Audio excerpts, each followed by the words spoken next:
Hello, everyone. Welcome to Press YYZ for September 30th, 2020. This is episode 36. We are live on twitch.tv/Press YYZ. I still can't talk this week. Hopefully my internet connection holds up. We need... How many more followers do we need to get 100? 5 more. 5 more? 5 Man, more. we're almost there. If we could clone ourselves, we could do it in a heartbeat, but unfortunately we can't clone ourselves. We could clone our account somehow. I don't know how to do that necessarily. If you have Prime Gaming, feel free to also give us a subscription. It's free. I'm hosting the show again this week because Mitch is not here. He abandoned us once more, despite him being our default and everything. He had to go love his wife or something like that. I don't know what that means. Gross. I'm your host, AJ Fraser. I am joined by Nathan McInerney. Yo, wait, what is I supposed to say here? I condemn white supremacy. Good on you. It's not that hard. It's pretty easy. What about you, Cozy? Do you? Yeah, I'd say that I condemn white supremacy as well. I think that the Proud Boys should do more than just stand down. I think they should fuck off. Absolutely. Completely agree. Hi, everybody. It's me. I actually decided to show up this week.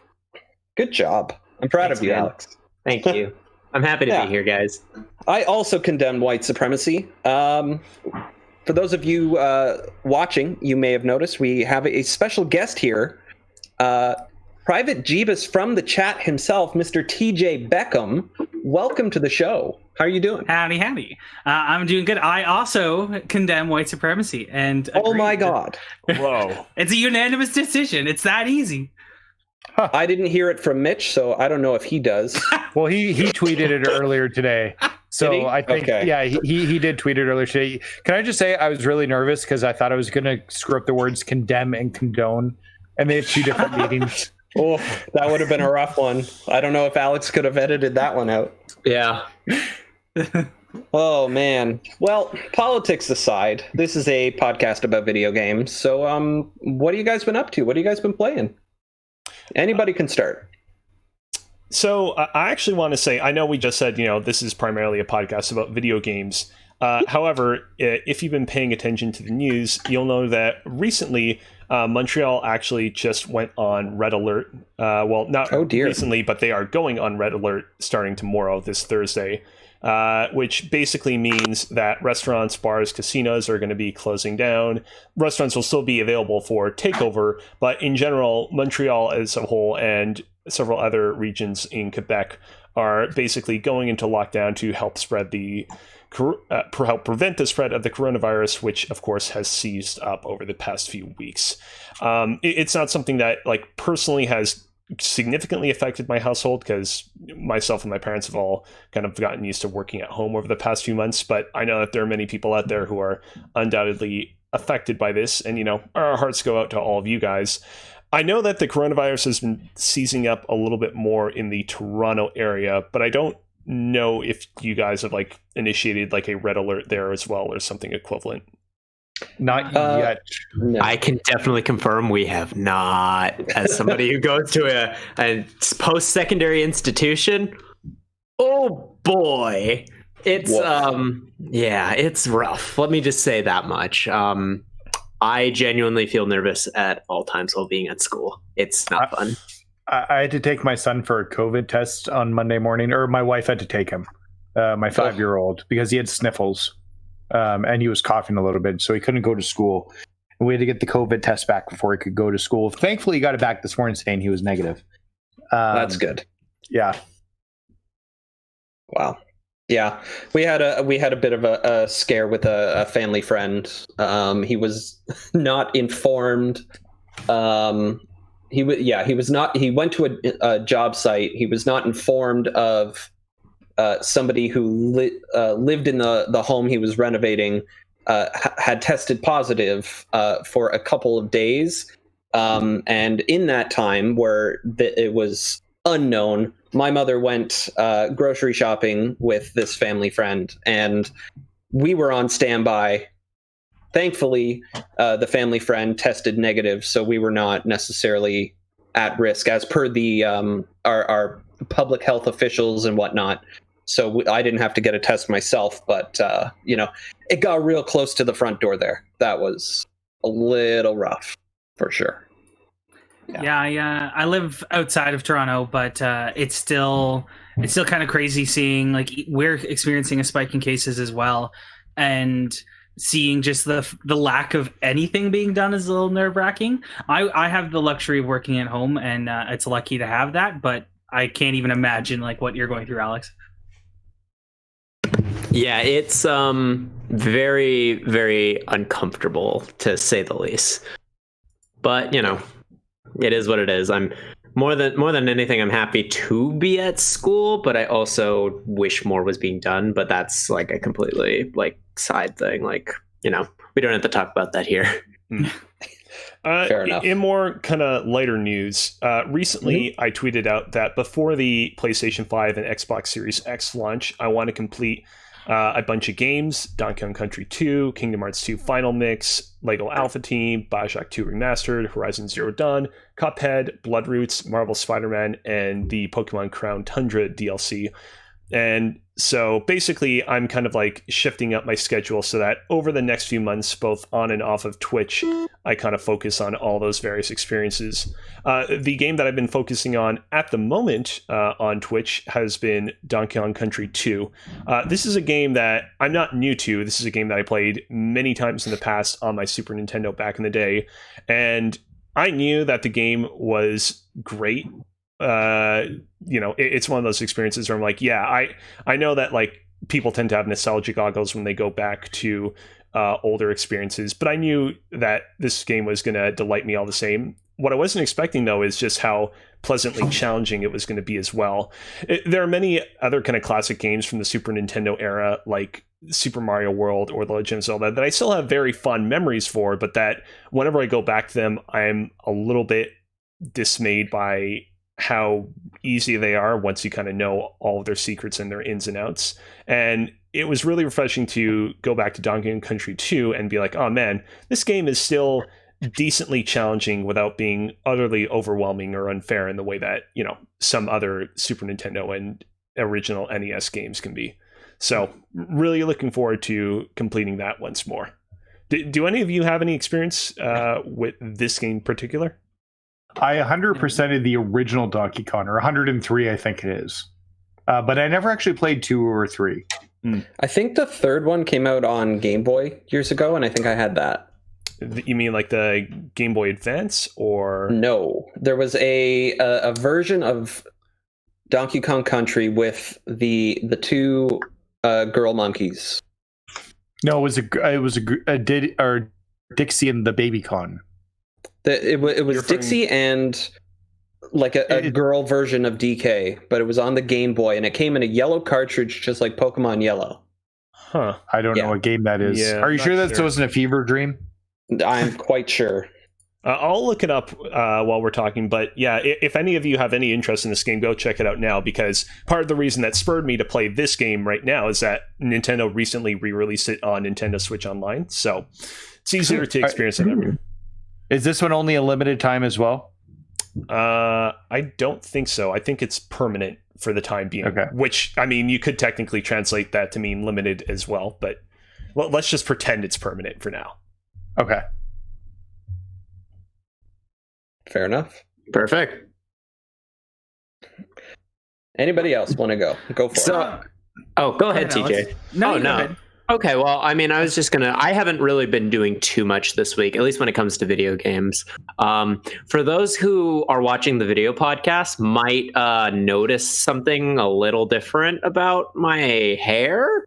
So last week I dyed my hair blonde, and I kind of just didn't really talk about it all too much, or post a shitty picture on Instagram about it. I just thought it's this is something I wanted to do. I was in Walmart and I had kind of an impulse buy of bleach, and I was originally going to do blue, but I definitely, because my hair is so dark, it needs to be lighter before I can dye it properly, like a color.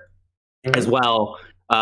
It's probably the blue will also probably fade to green, so it's gonna be a fun little. I'm gonna figure this all out tomorrow by the time that you are Thursday by the time that you're listening to this on podcast services. But I am fully planning on having like doing a color in it. But yeah, that's kind of been the big the one of the bigger things I did this week as well. Not video game related, but like still like in the pop culture entertainment. I watched both seasons of Harley Quinn, which is phenomenal. It is one of the best animated shows I've ever watched. It is Harley Quinn breaks up with the Joker and does her own thing. And I want to see that.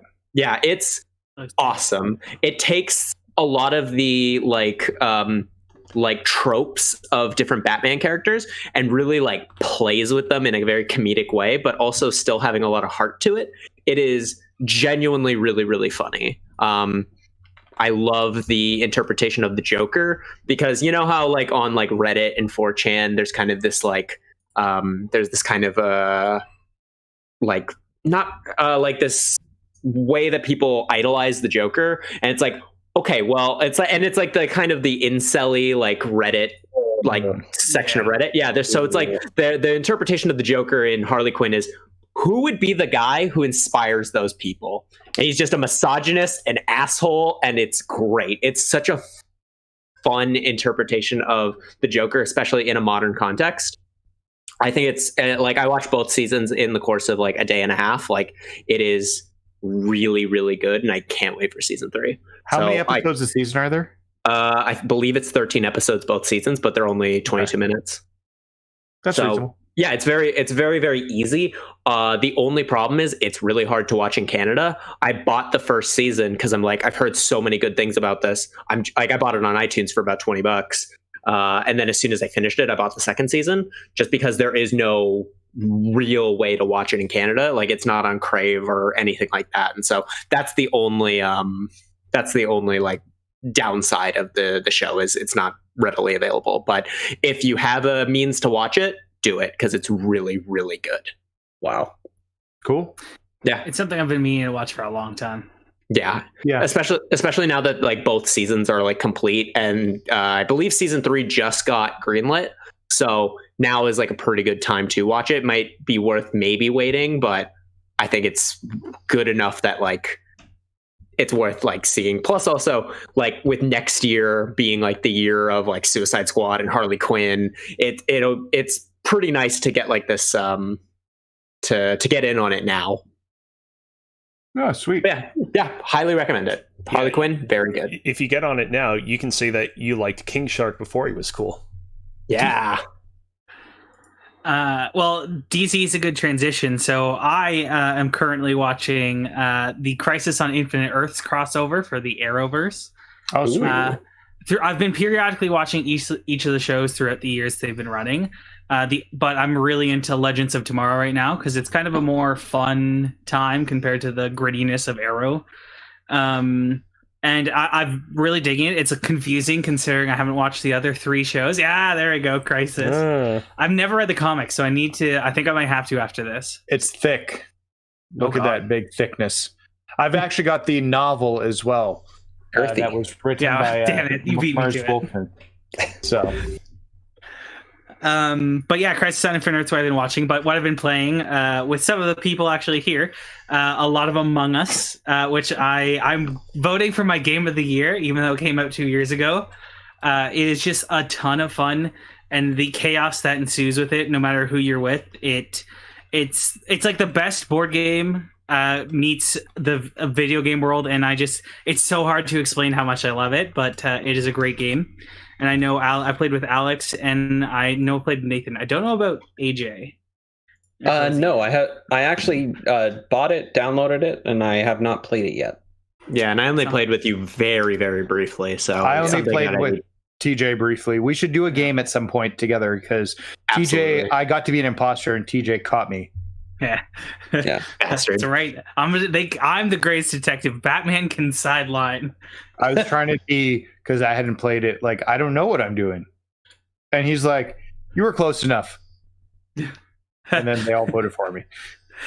Yeah, it's definitely a great game. It's one of those things though where if you kind of have to have the max amount of people for it to be the most fun, the less people you have, I find it's a lot quicker and a little less shorter. But yeah, Among Us, and then also some Crusader Kings as well. I'm a huge strategy fan, and Crusader Kings is probably one of my favorite series, just because you can kind of lose yourself in it, but you still have to think and use your brain and kill your kids. If you're a fan of that. But yeah, that's essentially been me. I also am going to buy the Mafia trilogy right after this podcast. Oh, so you, that's what you decided? I remember you've been talking about whether you get Spider-Man or do you get Mafia. Or was it the Spider-Man remaster? No, I'm getting Spider-Man no matter what. I was saying that if I had to choose between the two, I'd pick Mafia. Sorry, my mistake. But yeah. Was because the Mafia, the original, like the first one remastered, came out, right? If I'm not mistaken, it just came out earlier this month. What was the reception about it? Was it good or was it mixed? I'm honestly been blackout on all of this.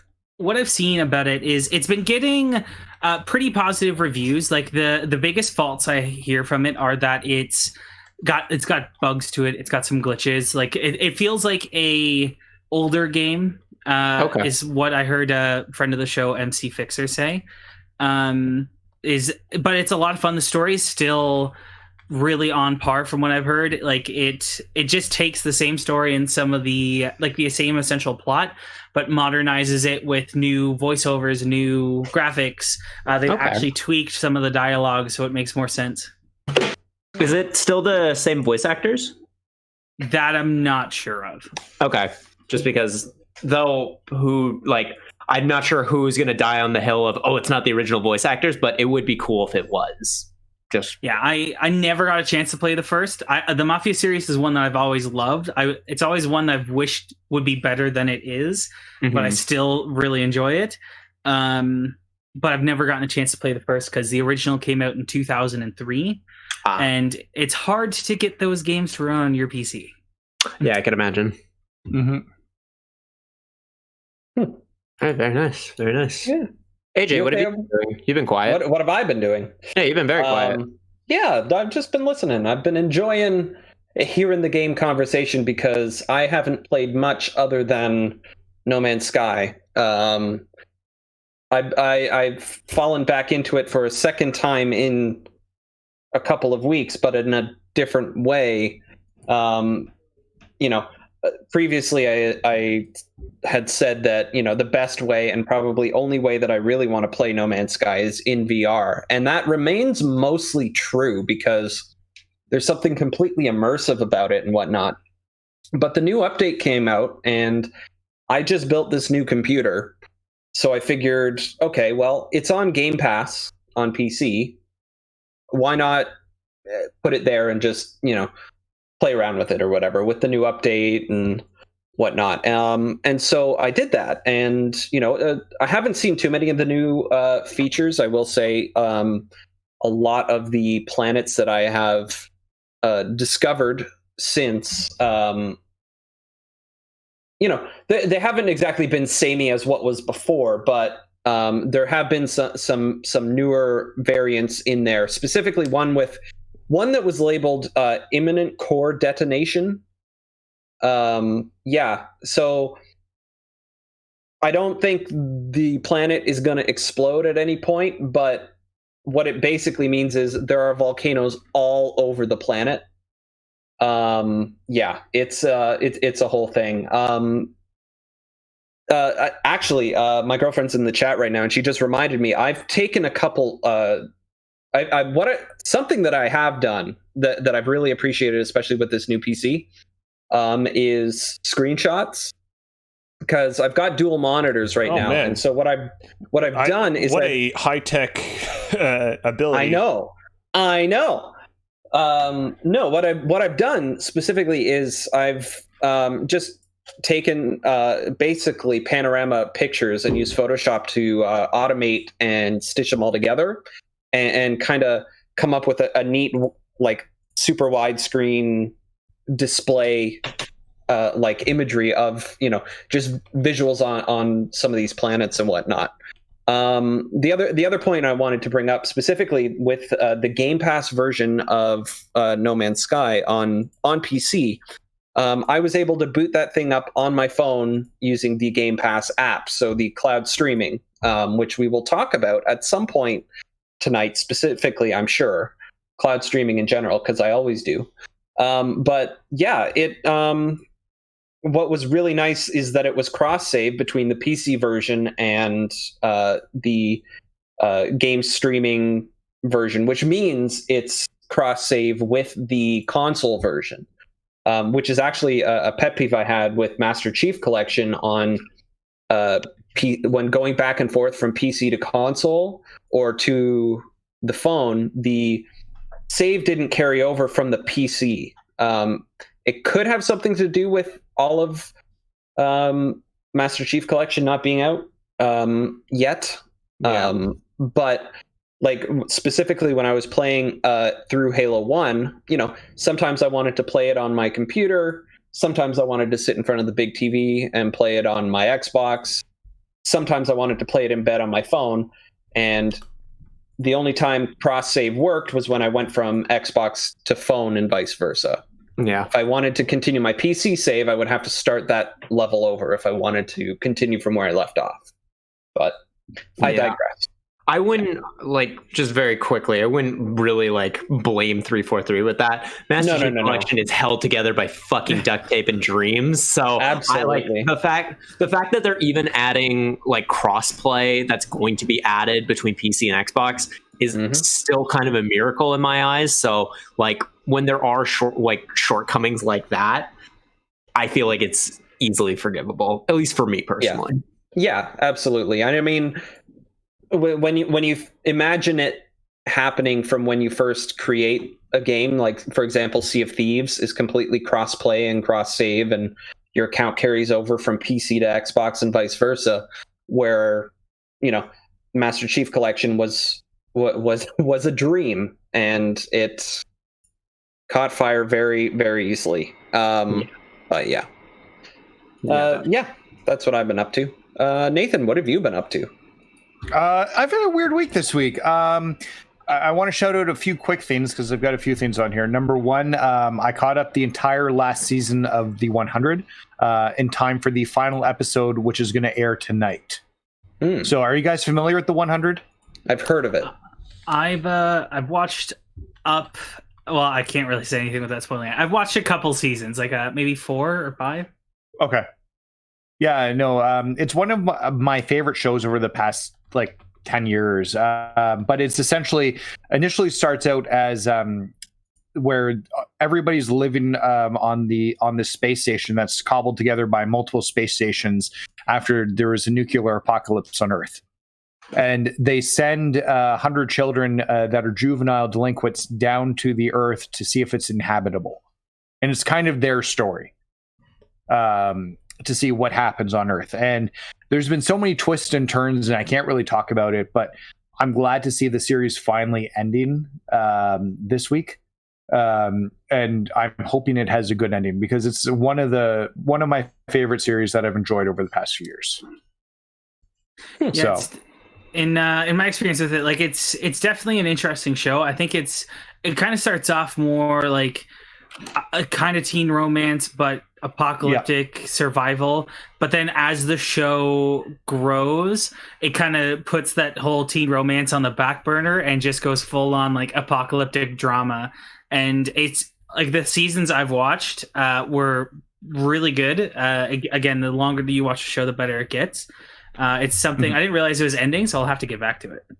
Yeah, no, it's good. It looks like it's going to have a strong finish for the show, and they're going to tie a lot of loose ends up, which I'm really appreciating. So I'm glad they got the final season, and really a CW show making 7 seasons that's not superhero based. It did pretty well for itself. So anyway, so that's, if you want to watch it, it's all on Netflix. You can watch it all. And should be every single episode should be available tomorrow once that last episode kicks out. But anyways, I want to talk about a few other quick things. Number 2, I was mentioned on the PlayStation blog this week, and PlayStation tweeted my handle out because I was selected for, I don't know, one of the Tony Hawk Play Share things that they do, because I submitted and did the hashtag for it. So that was kind of cool. My Twitter's still getting notifications about it now. Wow. And it's either two things that people are replying. Number one, they're telling me how lame my trick is because they don't understand that I'm trying to get the 4 or the 3 gaps you need to get the hard get there challenge. So I wasn't trying to do lots of tricks in a high score. And number two, people. Yeah. Sorry, go ahead.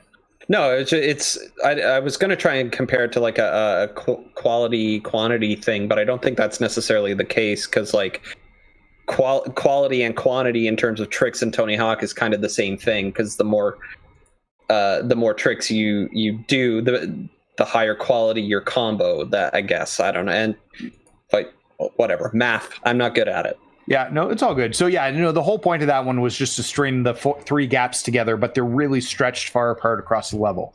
So it's manually and reverting to try and keep it and grinding to try and keep it the entire way. So that was kind of the point, and I don't think people got it. But the other thing people were complaining about was PS5 pre-orders. So I'm still seeing that as well. So I guess if you PlayStation tweet something out, people are complaining about why can't they pre-order a system. Then the other thing, which I'm still seeing notifications about, apparently don't insult Breath of the Wild. Yeah, go fuck yourself, bud. I stand by what I said. I'll just leave it at that if you want to go find it. You're disgusting. Do you want me to go and find these tweets? Or do we want to leave them to the archives? Of the internet? Leave them to the audience. I just don't need more notifications about it. I will say 125 people agree with my opinion. Or 155. And so do I. And so do I. So, but anyway, so off the Twitter rant today, I just want to talk quickly about 2 games I'm playing for review. One's called The Leveled, and it's a neat puzzle game where you have to activate switches by bouncing balls back and forth. So I think we've got a trailer coming up here for it. Hold on, but basically, there were like 50 titles before the trailer started proper. Yeah. Oh.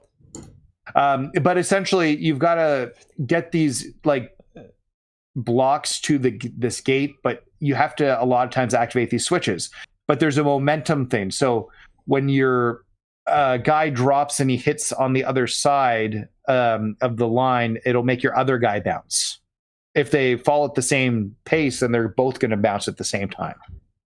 Huh. So it's an interesting like mechanic as you work your brain around how to get both of your guys to these switches to activate like the gates to move on to the next level. So it's just a neat. Sorry, go ahead. No, I was just going to say I appreciate them showing people having fun solving these puzzles in the trailer. That's not what's going to sell me on it personally, but it kind of breaks my brain a little bit when I play it. Mm-hmm. So, but it's good. I like my brain being broken by a good puzzle game. So anyway, so that's one of the games I've been playing. The other one is I'm not going to say this right. YYZ Legacy. And it's a neat little Metroidvania platformer on Switch. About a wizard, and you basically it really doesn't hold your hand or tell you where to go, and kind of some ways directs you the wrong way to go in a lot. I felt, especially near the beginning of the game, because it takes you to one spot where you have no light, and it says, "Yo, you need to find a light to go through here," and then it turns out that you need to go somewhere completely different. For now. So, but it's a fun little platformer, lots of like good weapons, and you get some interesting powers that move you through the dungeons in the world. So I'm enjoying it so far. It doesn't seem like it's going to take too long, like 6 or 7 hours, and that's about as long as I like my Metroidvanias being typically. It's definitely hard. It's harder than most that I've played. So, but it's very enjoyable. So if you want to give it a shot, that's a fun one on Switch that you can play as well. And then finally, I've played a little. Yeah, the graphics are really nice on it. Actually, apparently it's a sequel to another game with Allah's Journey or something, or Allah's Journey. I never played that one. So so neat game. And then I played a little bit of Hades. I see Alex has been playing Hades. I believe that the game that it was inspired by, or that it's a successor to, is Allah's Awakening. Thank you. So, but yeah, if you're looking for a quick fun Metroidvania. It should be right up your alley. So, Alex, what do you think about Hades? I'm still really, really digging it. Like it's getting more and more fun the further I've been playing it, and also like unlocking stuff. Because at a certain point, because a lot of the things, because it's all procedurally generated, like every new room you get a new thing, and the combos of status effects that you can be getting, I'm starting to get some really I'm starting to learn what's good to combine with each other, and it's getting really, really fun and super satisfying. So I'm still really digging it. I've only gotten to the third boss, which is actually two bosses at the same time, and it's a Minotaur and another guy, and they're really hard. So I haven't gotten a chance to beat them yet, but I am still just grinding away, trying to get to the end of it. But I still love Hades. I think it's one of the most satisfying games I played this year. And I'll be very curious to see where it sort of lands on my top 10 list, because I think it's going to be on there. I like the game. I've never been a big person for rogue. This is a roguelite, right? Yes, or I believe is... It's roguelike. You get upgrades, and you can continue on with those upgrades in your next run and build it up from there. Yeah. But only some of the upgrades, because that's what I'm trying to understand. I've only done a few runs, but you don't keep the powers of the gods. You just keep the upgrades you pay for. Yes. Some of them. That's correct, right? There are some that you keep, and some, there's some that are persistent. There's some that are not persistent, but then also other upgrades are ones that you unlock that then potentially could be unlocked in another run, but it makes it available to you to potentially get through the procedurally generated levels. I know I unlocked the one that makes me reborn with half my health again. That's permanent, right? Yes, and you can get at least, if I'm not mistaken, you get at least 2 upgrades to that as well. Okay. I call it the Sekiro mechanic, because it is you get a second life. So gotcha. So things like that you keep, but then things like god upgrades you only get if you get that god again, and you specifically upgrade down that tree. I'm still kind of getting a grasp of it myself, but no, it's really fun. I wasn't sure how I'd enjoy it, but it's pretty fun. I still haven't beat a boss though. I've not made it that far to beat a boss. I've only done a few runs of it so far. So, but it's good. The art style is great. I love the character designs. I think the character designs are really good. So, and I think it will definitely end up on a lot of people's Game of the Year lists because of how solid it is. Fully agree. So, perfect, amazing. Nothing else anybody has to say? I guess I'll just because I've been playing with it, as you guys have been talking, I've started to learn to play guitar. Ooh. Inspired by The Last of Us, right? Very much so. And also just the people who I've surrounded myself with at school, they're very good at it, and they've been helping me a little bit. You're going full college hipster, are you? Absolutely. I'm single now, so I gotta be appealing in some way. Okay, well then in that case, first step is Wonderwall. Absolutely. Here it is. Right. Actually, no, because inspired by The Last of Us, I want to learn Future Days. It is going to be the first song that I learn to play, the first song that I make a video about. I'm fully planning on documenting, and I have been a little bit documenting my journey with learning this instrument. Today, I bought a capo. So also, Alex, your people did not contact me last week. Oh no, we're still working on it. Honestly, we've been trying to contact everyone. Speaking of school stuff, my documentary is still on track. Contacted Naughty Dog, Sony, Ubisoft. It's haven't gotten a response from anyone yet, but still working on it. Even Steve is a little fast and loose with a higher response. But either way, it's still going well. It's progressing. Yes, and the creative aspect, my producer is wonderful, and she is really doing a lot of the heavy lifting on paperwork stuff, so it allows me to just creative vision the whole thing. And we shoot in 3 weeks, and I am terrified, but also very excited about it. So I feel building up to it, I'm going to have regular updates about it, but so far, access granted is, I would say, on track. So sweet. Yeah, awesome. All right. And with that, I think we're going to move on over to the news. How's that sound? Sounds good to me. Alrighty. Well, first thing that we have here on the news doc is over on Bloomberg. Jason Schreier wrote a piece called "CyberPunk 2077 Publisher Orders 6-day weeks ahead of launch." Now, yes, in jobs where you have deadlines, you may be expected to work some overtime and whatnot. Thankfully, in Poland, CD Projekt Red gets overtime for the extra hours that they work and whatnot. But what really made this sort of thing kind of blow up is the something that transpired on Twitter. Jason Schreier, I didn't think to put the actual link to his tweet in here. I've got the tweet in front of me if you want me to read it verbatim. Go ahead and read it. So Jason Schreier tweeted, "Last year, the bosses of CD Projekt Red approached me for an interview. They wanted to announce that for Cyberpunk 2077, they would be avoiding mandatory crunch. This week, they sent out an email staffing announcing studio-wide crunch news." And then it's the link to the news article from Bloomberg. But I think the biggest, like the retort to that is Adam Badowski.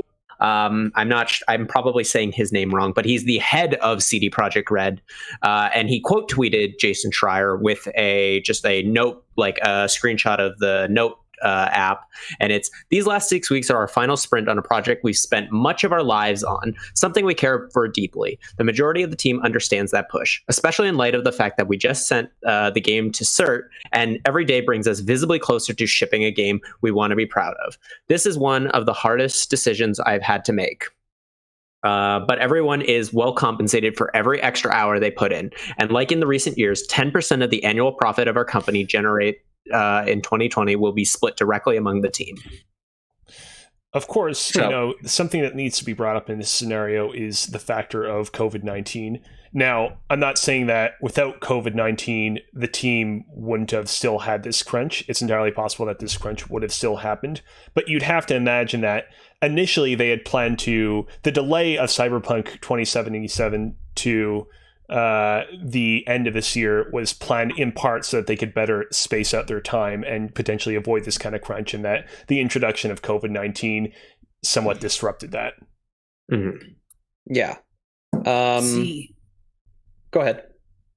For this, there's a lot when it comes to pushing a game. I know, like, they mentioned the profit the company generates in 2020, and if they were to delay it, that would affect their 2020 profits and affect the revenue sharing with the employees.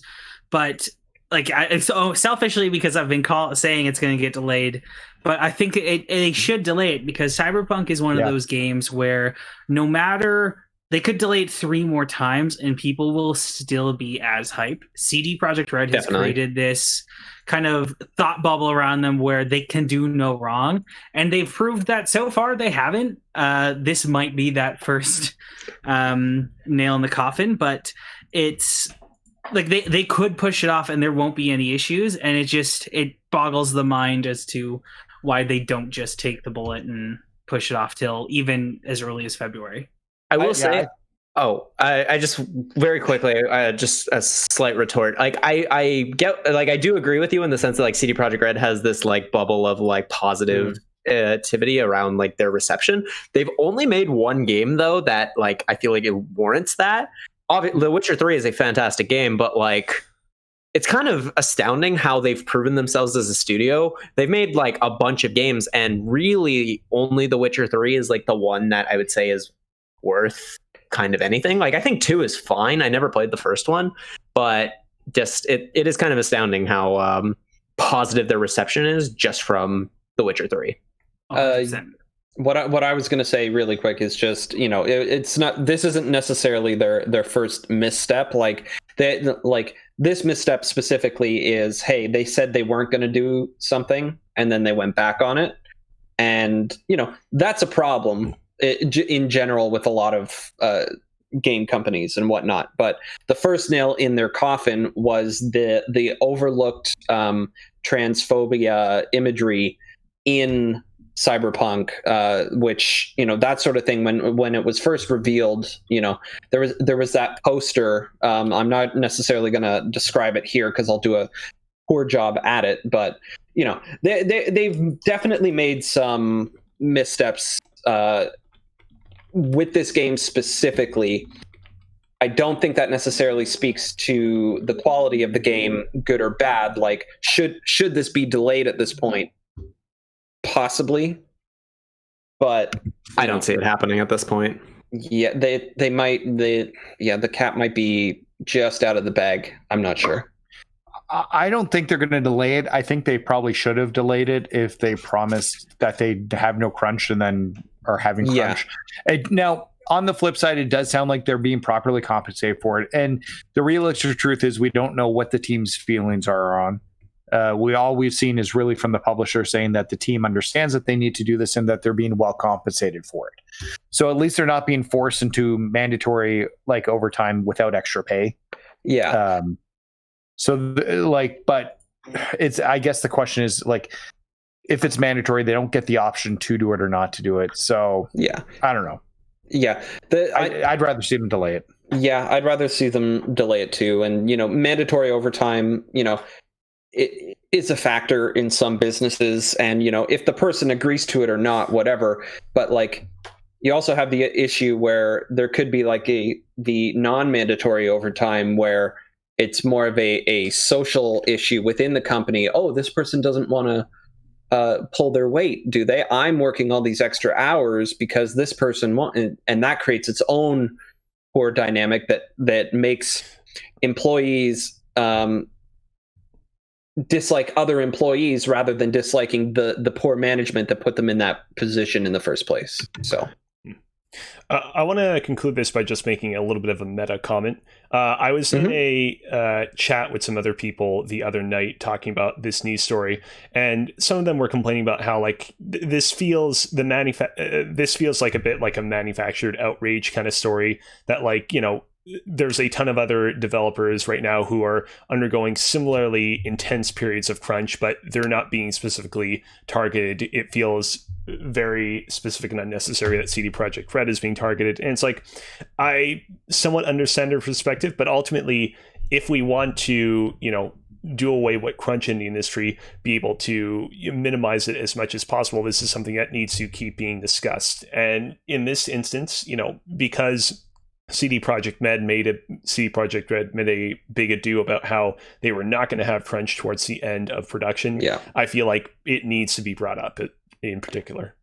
It wouldn't have been as big of a story if they didn't say a year ago, we're not going to do it, and then change their mind at the end of it. So yeah, it is what it is at this point. Yeah. All right, moving on to number 2. Unbeknownst to really anybody, because, you know, the world has been in such a weird state that who thinks these sorts of things still happen? The Tokyo Game Show still kind of happened a little bit. I don't entirely, you know specifically, you know, what went on. It was looks a like digital they showcase, like a lot of just a other digital press showcase conferences. sort of thing. Yeah. They had some, you know, a lot of game trailers and announcements. There's some gameplay footage, new gameplay footage from the new Hyrule Warriors, Age of Calamity, you know, Monster Hunter Rise gameplay, some Nier, like a new Nier something announced. Yeah, which is the upgraded version of the original 2010 Nier game. Yeah. Oh, that one. Yeah. Yeah. Okay. Are they? What are they doing? Remaking it in the new engine or something, or a new engine, or just re-releasing it? Do you know? Do we know? My understanding is that it's an enhanced remake. Like it's not like a Final Fantasy VII remake style remake, but like there's a fair bit more going on than just giving it a nice new graphical polish and sheen. Got it. There's some Resident Evil 7, 8 Village. I meant. Yeah, they're saying that Resident Evil 8 will focus more on exploration. That came out of there. Let's see. Oh, Alex, this one's for you. Kingdom Hearts Melody of Memory getting playable demo. Are you going to play that on stream for us? Do I have to? Is that the Switch one?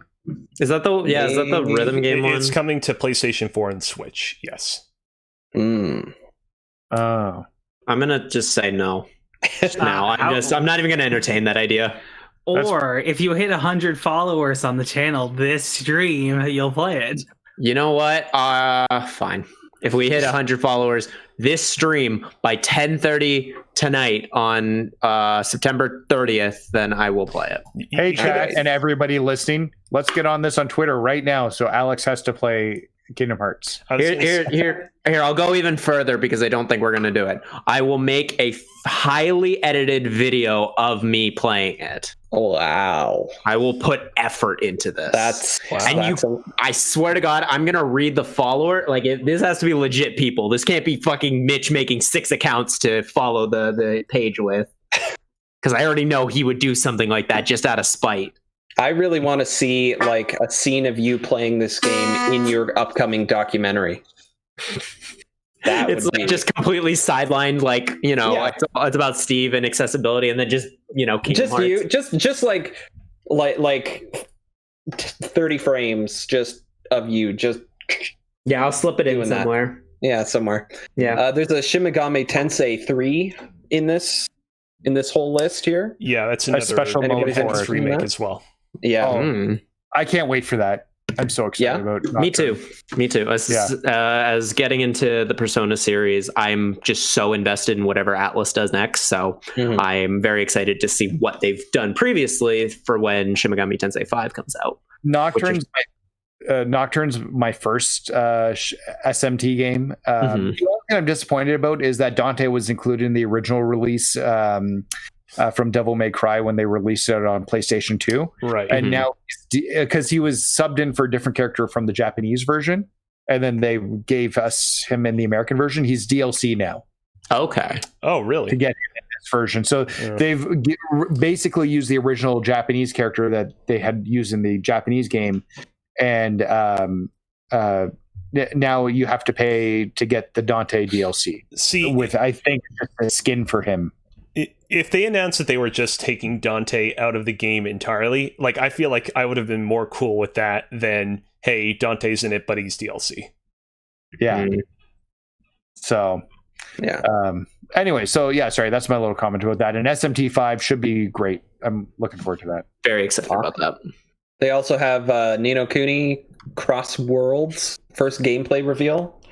Let's see.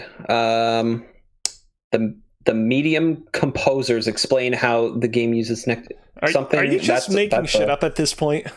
No, I am scrolling down this list, and I mean, you know, in total, this more or less feels on par for the kind of announcements that are made at Tokyo I feel like Game Show. I feel like there's bigger ones that are typically added to the Tokyo Game Show, but I just feel like this year's a really off year. I'm usually excited about things coming out of the Tokyo Game Show, and there wasn't one single big announcement. Sega hinted at potentially a new Virtua Fighter coming, and I think that's probably the biggest news to come out of it. That's kind of exciting. I mean, you'd have to imagine that the COVID-19 situation around the world probably resulted in some publishers being like, we're just going to do our own private announcement for this new thing that we want to loose free on the world rather than save it for Tokyo Game Show Digital Edition. What I thought was really weird, though, was this, like, there was a lot of rumors about Microsoft in this show, and it amounted to nothing. Like, they were talking about people, like Sega buying them, there's one thing in here two things in here. One is Microsoft Flight Simulator to add Japan World Update next week. So if you want to fly out of Japan, it's going to look a lot better. But also, the Xbox Series S price has already been reduced in Japan by about $28 US. What was the reason for that? Is it just like a just conversion thing? Or? It says here, no reason was given, but the PS5 and PS5 Digital Edition prices were announced after the Xbox Series X and S prices in Japan, so this could be a response to that. let's be honest, they're not going to sell Xboxes in Japan. I know it's a market they've tried to get, but I think they sell in like double-digit numbers typically weekly. Yeah. Like there's less than 10,000 Xboxes or something in Japan right now. Something like that. Yeah. Japan has always been very PlayStation focused and Nintendo focused. It's been hard for Microsoft to kind of breach in there, which I honestly think that's what this price reduction is kind of to do, is try and be competitive against the other two, which goes into, it's not mentioned here, but something that I think is personally a little exciting is I think it was at the start of TGS. There was the Microsoft conference where they kind of went through like their big announcements, which they did announce like the price of the S and stuff like that. But they did show like all of these Japanese developers that they are partnering with. What that partnership is, we're not quite sure because there was no translation, but there's a partnership with a bunch of studios like Sega, FromSoft, and more. So it's exciting to see what could come out of that. So with that, like, just very quickly, I wanted to just kind of pose this question, because Japan has always been known as like a very like heavy mobile game market. Do you think xCloud might be finally Microsoft's foot in the door for them to be able to get a foothold in that marketplace? I mean, because they've never really done mobile stuff before, so this could be their chance. I mean, possibly, but I think that it's ultimately dependent on what kind of games that they have to offer. Yeah, that's true. Yeah. Also, you have to consider, is Sony gonna, try and usurp this hypothetical position that you think Microsoft might try to go for? Because if they do that, then where does that leave Microsoft? So Sony already has the exclusive on Final Fantasy 16. I know they've got Phantasy Star Online for the 2 or something on Xbox, but I think a lot of those major tentpole Japanese franchises, PlayStation and Nintendo have locks on them. Like if there's a Dragon Quest game, even like a Persona or something, there seem to be on the PlayStation. I'm curious to see what would happen with them getting exclusivity on Final Fantasy 16. If there's another Dragon Quest game released, and Dragon Quest is way more popular in Japan than Final Fantasy, I could see them trying to get that as exclusive on the PlayStation as well, if they were able to work the Final Fantasy deal out twice. So see, I can see them getting more traction when they add like more games that are relevant to the market, because like Bethesda being bought is huge news in the Western world, but they've never been massive franchises for like Asia and Japan and games like that. So when they add more games that are relevant, like Dragon Quest coming in December, it comes to Game Pass, which will then make it on xCloud. Like that might be more relevant to those consumers. Mm-hmm. Yeah, it'll be interesting to see. Just want to say quickly before we move on to the next news story, I've been meaning to like show these pictures on stream for a while now. I went to Tokyo Game Show back in 2017. And actually, this is 2016. And honestly, it was a real fun time. It's not dissimilar to like other video game conventions if you've ever been to one. But it obviously has a very distinct Japanese flavor to it, with a lot of wacky ass franchise and attractions that you're unlikely to see in any other part of the world. And so if anyone here in this podcast or listening or watching this podcast ever gets a chance to go to Japan in the future, when all of the uncertainty that we're currently living in gets cleared up, by all means, consider attending Tokyo Game Show, because it was relatively inexpensive to get into the door, and it was a lot of fun. I'd like to check it out one day. My son really wants to go to Japan, and I've wanted to go for a bazillion years. I went to Taiwan, and it's close, but it's not the same. It's not the same thing. Absolutely. I've modified the doc a little bit and just kind of moved some things around in the interest of time. So the next thing I just want to mention really quick is Super Smash Brothers. The next DLC fighter is going to be revealed tomorrow, being October 1st. So if you're listening to the audio version of this podcast, you already know what the character is going to be. I want to ask everybody really quick who they think it's going to be, and who they actually, in their heart of hearts, really want it to be. Oh, fun. Yeah, Alex, let's start with you. Okay, so I'm gonna give a kind of realistic one. I feel like they will be involved. They will be added in the this new fighter pass at some point. I think the Astral Chain character, like the main character from Astral Chain, will be added. It's a Nintendo exclusive. It would just make sense. It's they love their anime boys and girls in Smash, and I feel like it's appropriate that we will see them at some point during, like, before this fighter pass is concluded. In my heart of hearts, who I really, really, really want, Master Chief. I gotta be on brand. Like, I feel like, especially with Banjo coming in, I know there's like history with Banjo being like used to be on Nintendo, but I just feel like Microsoft and Nintendo have a good enough relationship, and Sakurai has gone out of his way to get characters that haven't been very well known for being on Nintendo platforms, like Solid Snake, even though Metal Gear, yes, what the first Metal Gear Solid was on GameCube, like the Twin Snakes, but still, heart of hearts, I want it to be Master Chief. Get wacky. Cozy.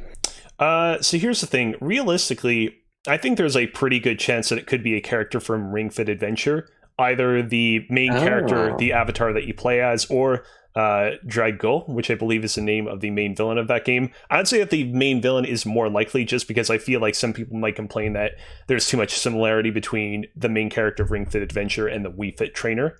And I think, I actually legitimately think that if they were to announce the villain of Ring Fit Adventure, it would actually go over really well. I think a lot of people would be happy.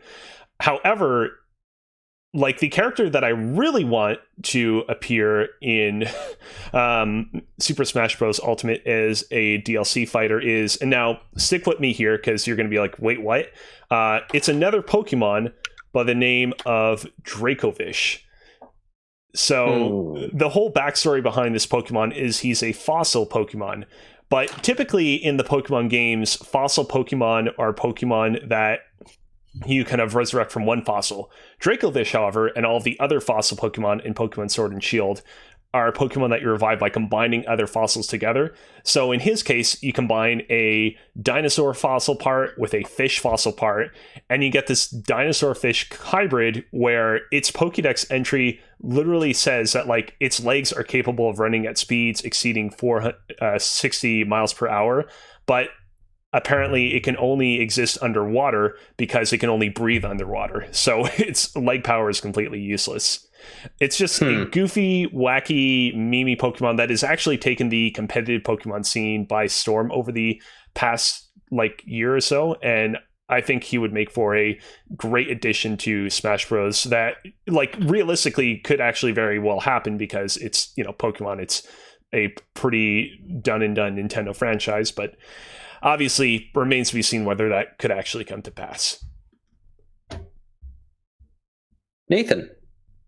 Okay, so I had two that I think are the potential ones. Cozy's already named one of them. I think the Wii Fit or Ring Fit Adventure character is likely to be added during this pass because I think there's a lot of moves you can get from that, and I do think it'd be different enough from Ring Fit Trainer or Wii Fit Trainer. So.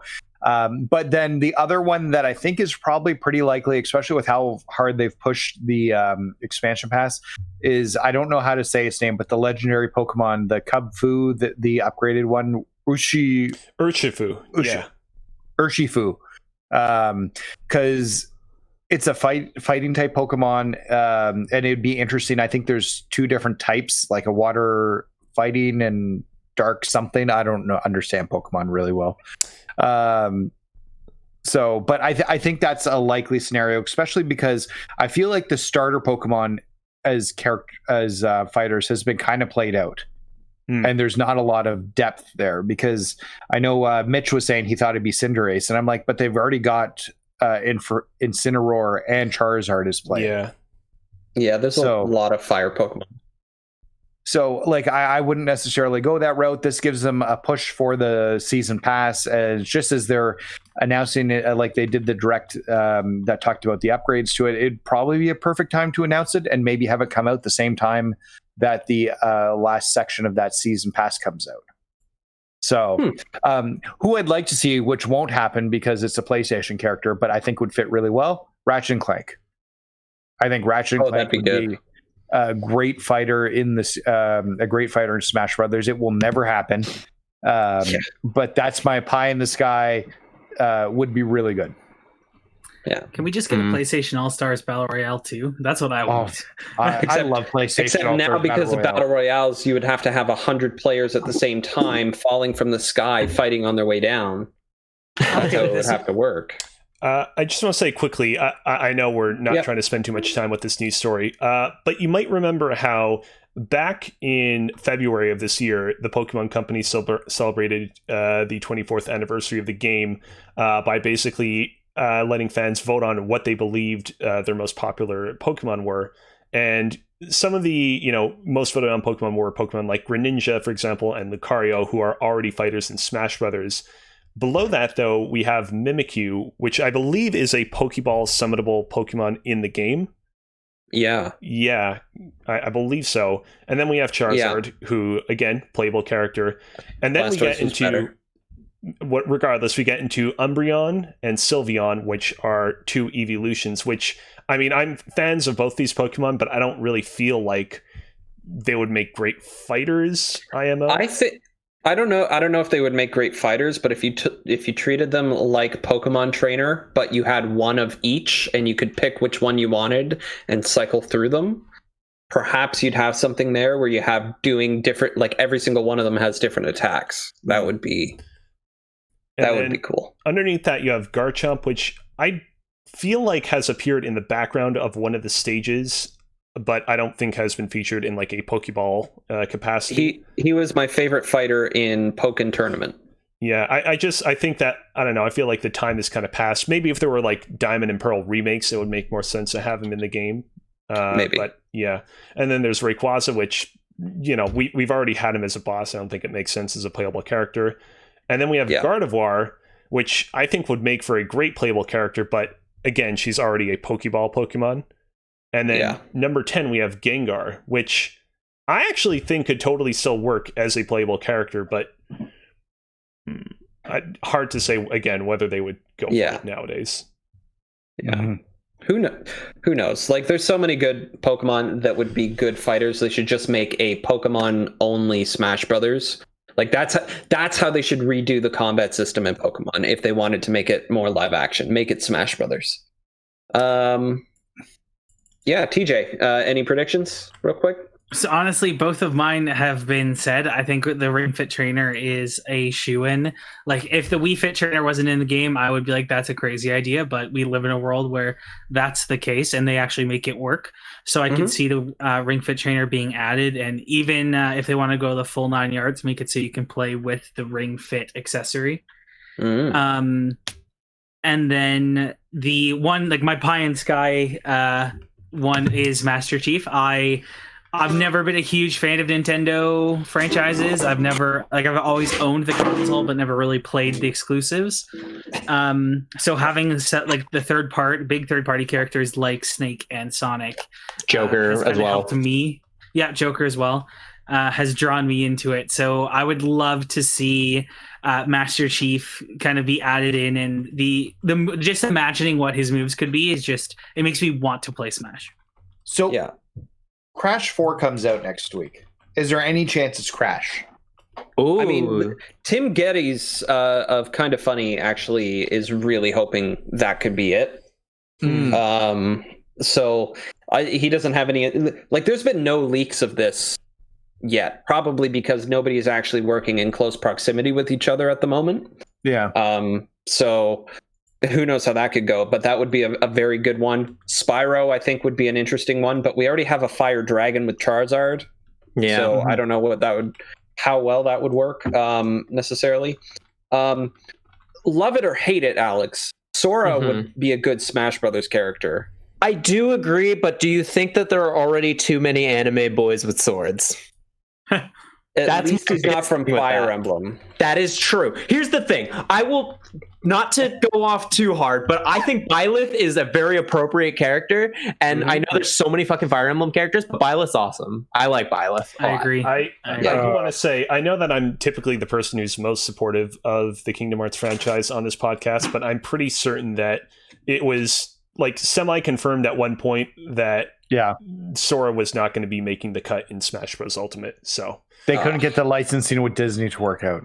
Yeah. But Well, is Sora under Disney or Square Enix though? I know Kingdom Hearts is, but Kingdom Hearts is, and it's enough that they can't get the clearances, my understanding, because he's got goofy shoes and he got it. Okay. Like if you have Sora, I feel like you need to have Disney in your summons. And you're back, like you're fighting. Your Smash Ball Ultimate thing. Yeah, that would make sense. Like if you did your if you had a Sora and there was no links to Disney, it would feel really weird. That's a good point. Yeah, that's very true. So on the subject of Tim Geddes and Kind of Funny, the person who said that basically wasn't going to happen was Imran Khan. He, the former senior editor of Game Informer, appeared on one of Kind of Funny's podcasts and basically said they absolutely approached Disney about getting Sora as a Smash Bros. Character once, and basically explained how they couldn't really get it to happen. So, yeah, I wouldn't necessarily want Sora in there, but like Sora. If the licenses could work out, would be a good fit, in my opinion, for Smash Brothers. Another sword character. Yeah. It's fine. To be fair, Astral Chain is very similar, so it's not like I'm saying anything different. Yeah, absolutely. I think whatever character we get tomorrow, I don't think it's going to be someone big like a Crash or Master Chief. I feel like that's going to be saved for the Game Awards. Tomorrow's probably just going to be something more first party, more expected. That's why I think Ring Fit is honestly probably the most likely. Guess. It's probably the most likely. Yeah, that's what I put my money on. Tomorrow morning we can be like, we were right. Or I just hope that we're all wrong and it's something no one is expecting. Yes, it's Ratchet & Clank. Tron. Oh, that would be Okay, moving on to the last news story. They changed Spider-Man's face. I don't like it. It looks like Tom Holland, and it looks weird. It looks more like movie Tom Holland than any of the Avengers in the Avengers game looked like the characters they were trying to be inspired by. Like, because there was that big comparison in the Avengers that they looked like their stunt doubles or something. He looks like Tom Holland in this. Honestly, I'm all for it. I didn't play the original, so I'm not biased. That's fair. So, go ahead, TJ. I loved the original. I've played through it 3 times. And I was very excited for the remake. I still am to see the improvements. I'm a little disappointed though with this change in look, just because like I am so used to that original look. It is Insomniac Peter Parker to me, not this new face, which I see why people are saying it looks like Tom Holland, but I really he looks young. That's the only real connection I see between Tom Holland and this new face. And looking at the 2 comparisons on the screen right now, where it's the original versus the remaster, the remaster just looks like, there we go. The remaster just looks like such a kid. Like he looks like he'd go to school with Miles Morales rather than help him learn how to be a Spider-Man. Yeah, and at this point in the game, like in the Insomniac world, he's supposed to be 23 and finish college. Like he's supposed to be an adult. When you're 23. I need to obviously play the game again and do the remaster, but I just think it's a weird change. That's kind of like, why did they feel the need to do this? I feel there's got to be a reason that Insomniac did this, other than they just wanted to change it. It fits better with the face actor. This face model fit better with the motions of the face actor. Okay, and I'm sure, that's something along those lines. They said the bone structure of I mean, I think it's a little bit of both, where it's like it did fit better with the bones and face of the face actor, but I think that they could have definitely produced a version of the face on the right that was a little bit more subtle in terms of the changes, but they probably decided, well, in for a penny, in for a pound. And also we have Sony being like, hey, if you could make him look a little bit more like the Peter Parker that appears in our movies, And so they probably decided, let's just go all in and make him look especially like Tom Holland. The only other time I recall something like this happening in games is there's two words here. The original Tomb Raider reboot. So the 2013 Tomb Raider, when they released the definitive edition of that for the new consoles, they changed her face up. So yeah. Okay. I still felt indifferent about it. I look at the original from the previous generation, and I'm just like, I don't think they needed to do that, but they did it. And yeah, I will say the game though, like the other screenshots that they've shown from the game, it looks incredible. Like it doesn't look like just a standard up-res. It feels like that they are utilizing, like, I mean, it is to some extent, but it does feel like they are utilizing the power of the PS5, which makes it, for me, even though I knew I was going to buy the Ultimate Edition of Miles Morales that comes with this remaster, it makes me feel more vindicated in buying it. So it looks great, and I can't wait to play with the new photo mode. I feel like they're putting a lot of work into this remaster, and it's actually justified the $20 price point for it. I fully agree. I know there's a lot of hate towards that, but this looks like whatever they're doing for Spider-Man 5, Spider-Man 5.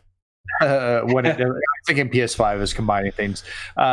For Spider-Man 2, when it eventually does come out, this is the building blocks of that, and you can see the effort that's gone into getting that ready. So, and it's some major changes. So, absolutely. I just want to go quickly. AJ, you were talking about Lara Croft's face being changed from the Xbox 360 to Xbox One. I have the video pulled up here. See, this is like earlier when I said how Insomniac was probably correct in saying that they wanted the face to kind of better match the bones and facial structure of the face actor. Like, I feel like a transformation from what you see on top to what you see on bottom is something that they could have done more with the Spider-Man, but again, it was a in for a penny, in for a pound scenario, and they decided to change it up too much. A subtle change like this I would have been okay with. I actually think that looks worse. Yeah, the Xbox One version looks significantly worse. Like, I feel like the eye spacing is weird, but this is like, it's obviously a hand still from it. Like, in motion, it probably looks better. Well, and I also want to say, like, this is like at the very beginning of this console generation. Not even that. I mean, you could argue it's technically the console generation prior, really, when you break it down. So, yeah, that's fair. Okay. Yep. Anyway, and that's going to do it for the news. So let's go into a read/watch all the things. So the first thing that we have here, Airborne Kingdom preview, Reach for the Sky, over at Next Level Gaming by somebody named TJ Beckham. I haven't heard of this guy. And can anybody speak to? Yeah, I believe this. He sucks. I mean, he's in this article. You should probably go over there and give it a click, I guess. He shits all over my friend's game. Just dumps all over it. Oh my god. No, but seriously, TJ, how do you feel? You're the only other person who's played Airborne Kingdom other than me and can give a fully like unbiased opinion on here and sum up your article a bit. Yeah, so I was given an opportunity to get hands-on with a early build of the game, thanks to the developer, The Wandering Band. I was very looking forward to this game since it was announced. I'm a big fan of, like, as I mentioned earlier, strategy games and kind of like city builders and that. And the whole unique idea of it's a city in the sky, so you have to manage like the weight of it all and the tilt of building too much on one side. It really intrigued me, so I was very happy to get this chance. It's a very fun game. I only got about 3 hours in, and I wasn't much past the starting area. That's all I was really allowed to play and discuss. Mm-hmm. So during the initial points of it, I was having a lot of fun. The city, which I had dubbed Vancouver Air, was going well. But it got to a point, like the only downside to it is it got to a point where there wasn't really any like challenges for me to face. Like the resources were abundant. The tilt function, at least at the point of the game where I was in, I tried to max tilt my city, and all it did was slow the movement down. So when you were trying to fly from place to place, you couldn't go as fast as normal. With all that being said, though, I know I only did get a chance to scratch the surface, so I'm looking forward to seeing what else the game has to offer. Awesome. Very nice. I've already said enough about this game on this podcast. I will say I did play it recently, and I built a decent penis city, and the tilt on it was like pointing almost straight up. It was amazing. Was it girthy? It was very girthy, especially towards the not the bell end, but the bottom end of it, for sure. All right, the next thing here. There's been a lot of videos going around, but the one we have here is from IGN. Ryan McCaffrey did a video on with a hands-on on the Xbox Series X, and it highlights things like load times and quick resume and backwards compatibility and whatnot. Load times for things have gone down drastically in the next generation. It'd be nice if we saw PlayStation do something similar and see how they compare, so we can directly compare the two, because that's another thing they promised is load times would be a lot better on PlayStation 5. But yeah, it looked for the previous generation of games, like take Outer Worlds for example. It used to take like 2.5 to 3 minutes to load up, and this time it takes 1 whole minute. So just percentage based, like it's a hell of a lot faster. Yeah, for sure. See, I've been watching a lot of these videos, and I was actually watching Jeff Grubb from, I believe he's Game Beat. Fake name. I was watching his content and coverage on it this morning, and I'm very happy Microsoft is kind of taking this approach in previewing the console. And I don't know if Sony's planning to it, or I hope they kind of follow suit, because getting this look at the console has been kind of eye-opening, especially in terms of load times, because games like The Last of Us 2, to me, kind of be like, how can games kind of look better than this? Because Last of Us 2 looked phenomenal. But this next generation, it doesn't seem that graphics are the big deal. It's the performance of the console itself. So I think it was in the preview this morning, that Assassin's Creed Origins loaded up in 10 seconds, like into the game, compared to almost a minute on Xbox One X. Mm-hmm. Like it just blew my mind. Yeah, well, and it should theoretically be faster for any of the games directly developed for the systems, because they won't have repeating assets that you're trying to pull. Absolutely. So it should be even better when games are actually made to work with the SSD. Oh yeah, I know. According to the videos I watched today, again from Jeff Grubb, he said that they have like sporadic embargoes on what they can talk about. So there should apparently be more embargoes and more coverage about potentially games created for the Series X. So it'll be nice to see when those come out. Yeah. I wish we'd see more from PlayStation. I have a feeling we're not going to see units out in the field till like 2 weeks beforehand. Yeah, I think so too. I think they seem very confident in just their rollout strategy, that I feel like Microsoft is still playing catch up with from last generation. So there's I hope for PlayStation's sake they don't pull a PS3 and their hubris doesn't bite them in the ass. I mean, so far they've been doing a lot better than PS3. Like, I don't feel like they're not falling that. It's not going to be that bad, but I can see them tripping up. They're not pulling an Xbox One here either. Yeah. At the end of the day, the PlayStation is such a mind share. Even when you're looking at like TikTok and things, it's all about like what people are giving up to get their wives to buy or their girlfriends to let them buy PS5s. Yeah. Or what they do to buy PS5s. It's still the mind share when discussing it. Anyone else starting OnlyFans to pay for their PS5? Because I did. Whoa.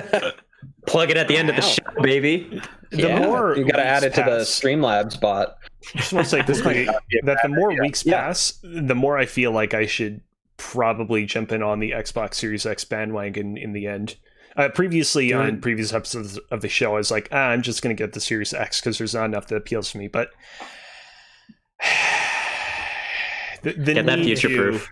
Yeah, to Future-proof, baby. and have the best quality machine on the market is beginning to wear on me. It's beginning to wear on me. See, that was my thought. I don't have a 4K TV, so honestly, at the current second, a Series X really wouldn't give me as much as it can get.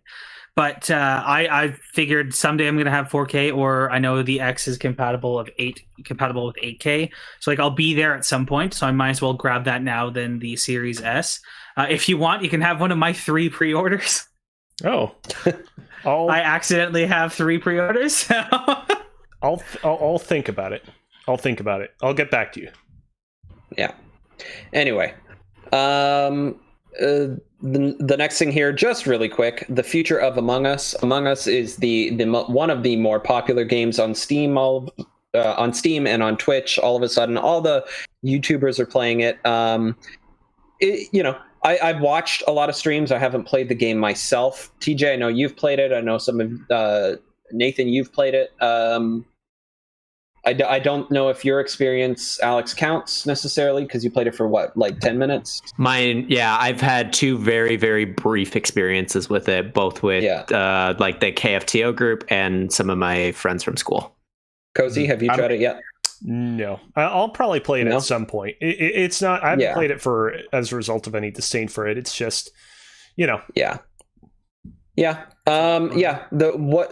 big thing that they announced is that they had previously announced that they were going to make a second Among Us 2, but with the popularity all of a sudden, out of nowhere, 2 years after it released of the original Among Us, they decided, you know what? No, let's just take the original and make that the best we can make it, and they're gonna continue working on that. So they're not going to make a sequel to Among Us at this point in time. I appreciate that very, very much. They could have easily capitalized off of the name, but I do like that they're keeping it consistent. Well, in all fairness, there's a ton of DLC available for this game too on Steam, so they can push the DLC to the moon on this and hope that they make their money there instead of trying to release a second that may not catch fire. I think this is a much better strategy for them. Yeah, take all those features you were planning and work it into the first. So I don't know. Sorry, I just wanted to say quickly, I don't know much about costumes in this game. Have there been any cross promotional third-party costumes? Not yet. Not like Fall Guys. Okay. But this kind of came out of nowhere a month ago. Yeah. So they wouldn't have time to work those deals out. Yeah, because I'm going to say I'm looking forward to seeing all that stuff because I feel like it is only a matter of time before we get Fall Guys cross Half-Life, Fall Guys cross Grease, Fall Guys cross. Yeah. I think this is a smart move for the game's longevity because, as Alex said, they could have capitalized on the name. But I think, I feel like this is definitely a flash in the pan kind of game at its current state. I feel like it's going to, probably even before the end of the year, kind of fall off and fade into the ethos. But it's by having the updates come to the first one, you can kind of try and keep the steam rolling, keep the train going. Momentum. And keep the momentum and kind of upgrade from there. I'm curious to see how soon we see stuff from that, but I'm excited. Yeah, fully agree. Cool.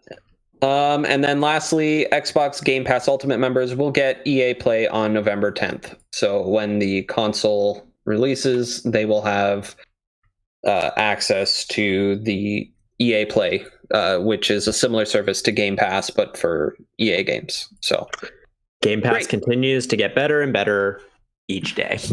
Absolutely. I honestly, I love this just because, if for someone who brand new picks up a Series S, doesn't have, hasn't previously been part of the Xbox ecosystem, they now have access to, with EA Play becoming a Game Pass, that's 160 plus games. And they can play football, they can play FIFA, they can play shooting games. There's literally every game under the sun, every genre under the sun is on there now. Yeah, and it just makes it so Star much Wars. easier. And Star Wars as well. Yeah. That's huge. It's getting better every day. My girlfriend Rachel is in the chat, and she says in all caps, "Sports." Oh, I do see that. Yes. Yeah. Anyway.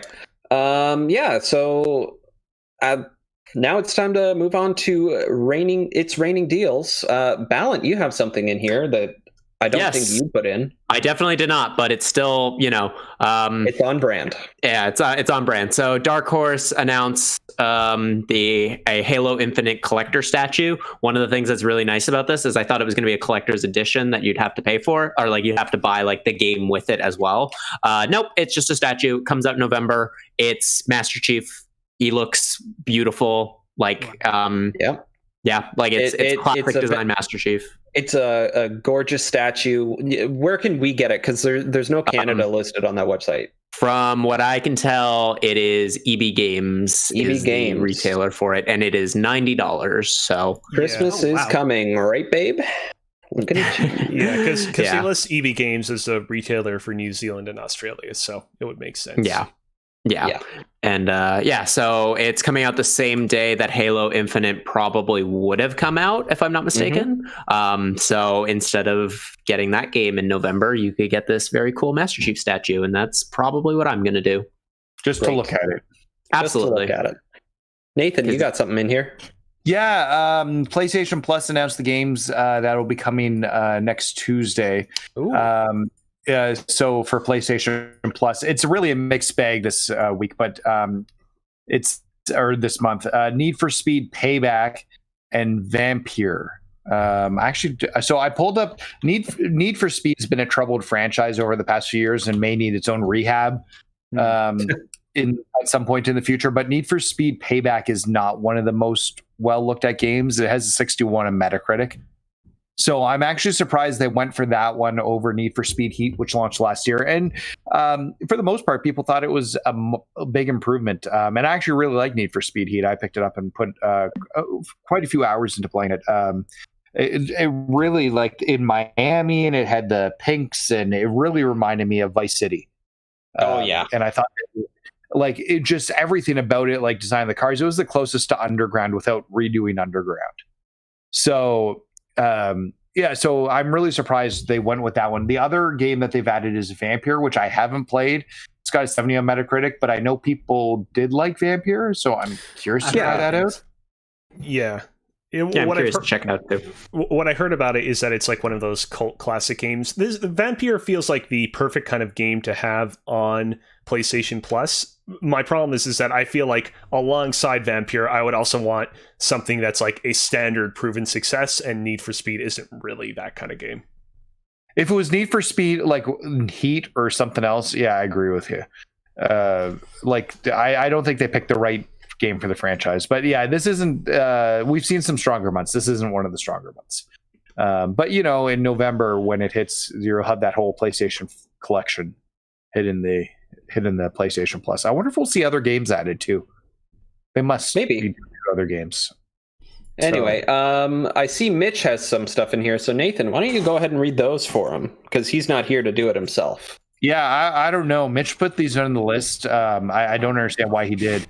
But something about wanting waifu games, there must be a sale somewhere. He didn't really elaborate he just built this PC. He should look on Steam, and like there's a box you can tick for the waifu games that Mitch is looking for, and so they're there. Anyways, if that's what floats your boat, Mitch, go ahead. And then for some reason, Girth 4, which was an inside joke from us, maybe it's real. Maybe. I'm not Googling it. I'm shocked about Girth 4 because I've heard it's a lot more troubled than Girth 3, which I remember got like critical acclaim.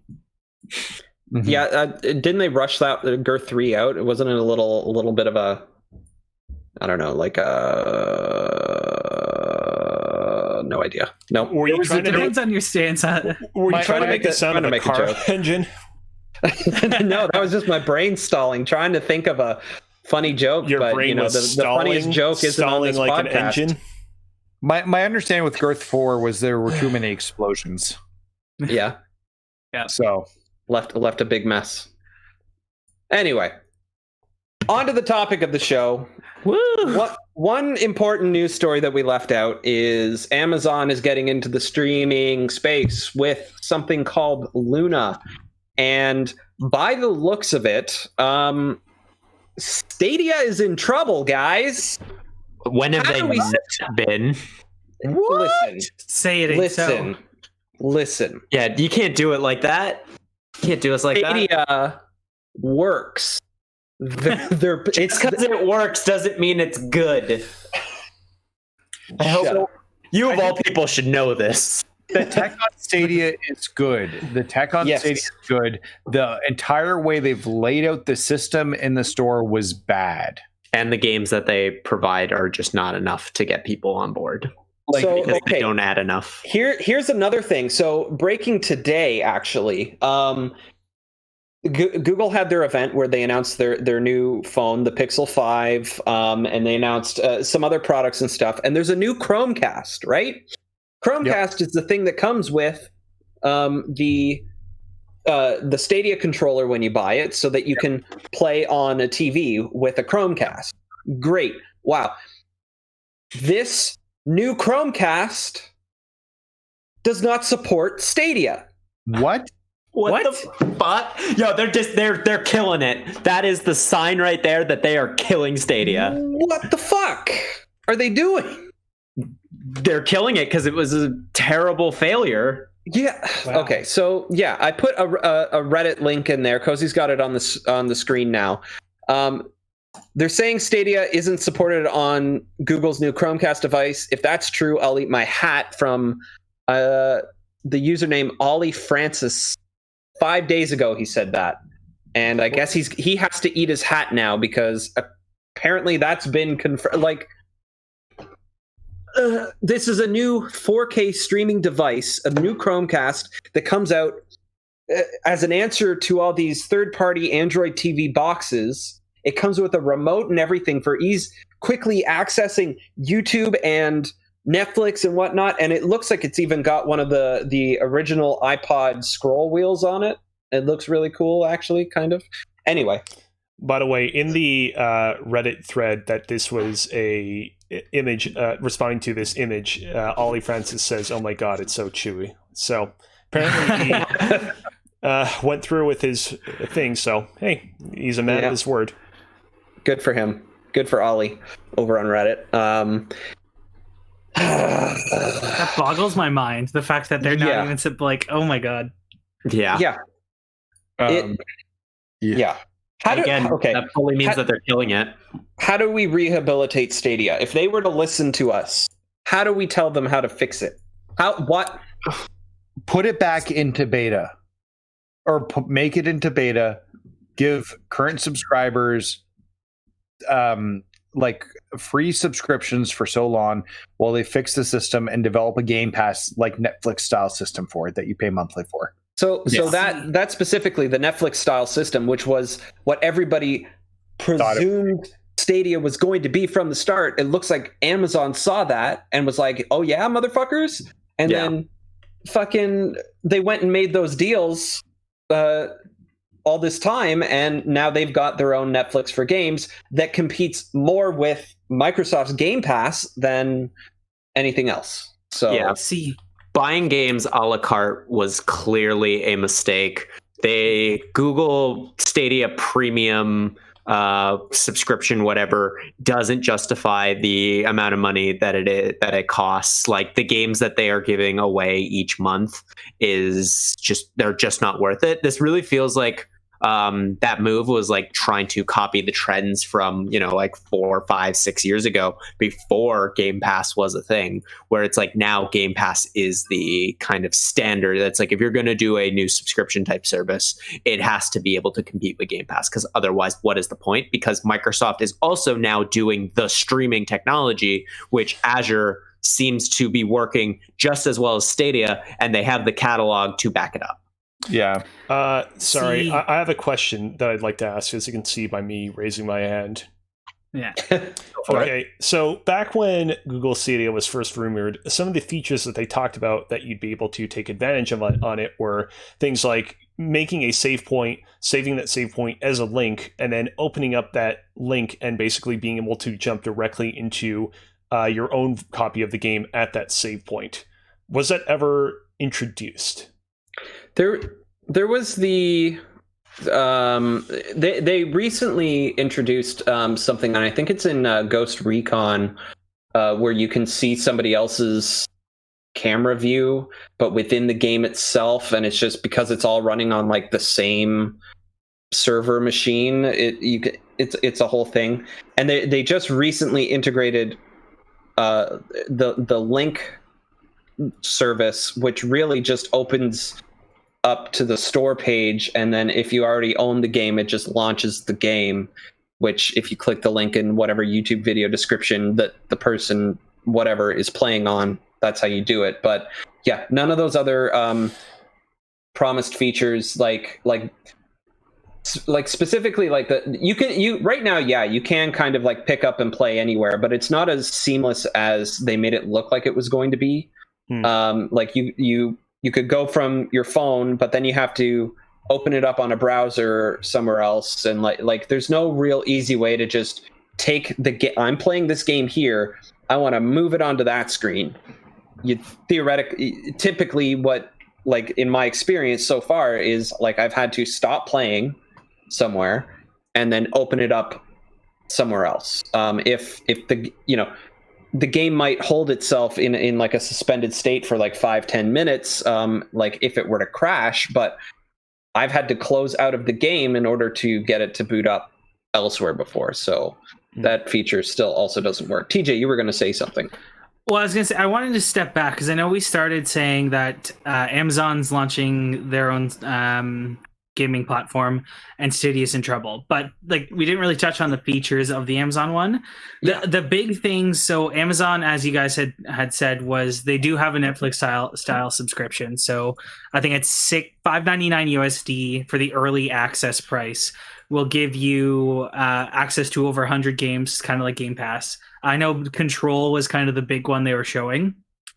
It's got Twitch integration, so like when you go to a game, it'll show you who's playing it, and you can go and watch those. Or you can, like, apparently if you're on Twitch and press YYZ is playing a game, you can click it and launch it in Luna.